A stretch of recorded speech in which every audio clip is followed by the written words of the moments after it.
thousands of wooden boxes with mythical creatures and peculiar paperwork were found by chance in the basement of an abandoned mansion in the UK. Dwarfs and fairies were considered but mere human fabrications before evidence of their existence started to emerge in recent years. Actually, proof of these fabled creatures existed long before, but there was no internet to spread the word about it.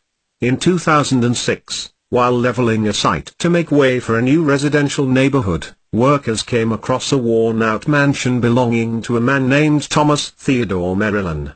Upon entering the basement of the building, they came across thousands of mysterious wooden crates sealed tightly. Startled by this unusual discovery, the workers began opening up the boxes in search of some valuable yield. Instead of finding a pirate's treasure, the crates contained bodies of odd creatures, the sort heard of only in myths and folklore tales. It was dubbed the Merrillon Cryptid Collection. Thomas Theodore Merrillon was the former owner of the mansion.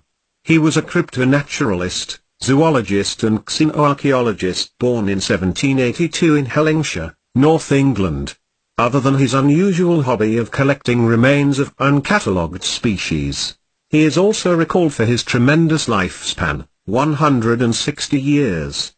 According to accounts, at 80 years of age he resembled a 40-year-old, aspect which probably drew more attention than his unusual collection of rare specimens. During his lifetime, Theodore embarked on a journey to the US where he would make his unusual collection known to a wider audience. He received much attention at first, but since his cryptids were so puzzling and the worldview so narrow, he was labeled as a fraud and was soon marginalized by other cryptozoologists and naturalists.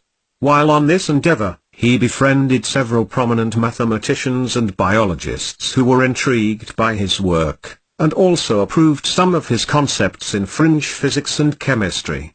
Theodore's diaries found together with the specimens contained esoteric notions of quantum mechanics, a concept that was yet to be established at the point in time when the papers were written. Because of this, he was also strengthened by his friends to publish a study on the possibility of time travel.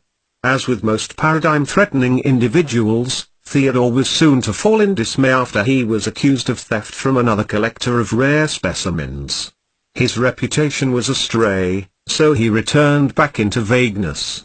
From this point on, nothing was heard of him anymore in the scientific community. That's until 1942 when a man pretending to be Merrillon had donated a construction to an orphanage in London, with the sole desire to never unseal the basement.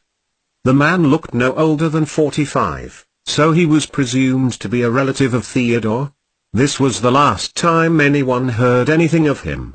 According to modern standards, the man couldn't have been the same person born in 1782, because that would make him 160 years of age, and while looking a quarter of that number. However, his paperwork mention of an artifact dubbed alabast, which had unusual anti-aging properties. Since it hadn't been discovered along with his collection, we can presume that Theodore never let it out of his grasp. Is it possible that he discovered the elixir of youth? And what about his mysterious legacy? While some specimens are clearly the product of human ingenuity, there are others that intrigue even the most skeptical of minds. Sketches and illustrations reveal that a thorough analysis had been performed on the alleged mythical creatures, but it also points out to a possible blueprint which served as the basis of creation. Whatever the case, the peculiar collection is sure to raise numerous questions. It cannot be dismissed as a forgery, or pure artistic creation.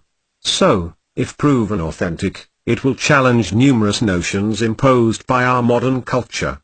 Is it possible that such fabled creatures existed in a not-so-far-away past?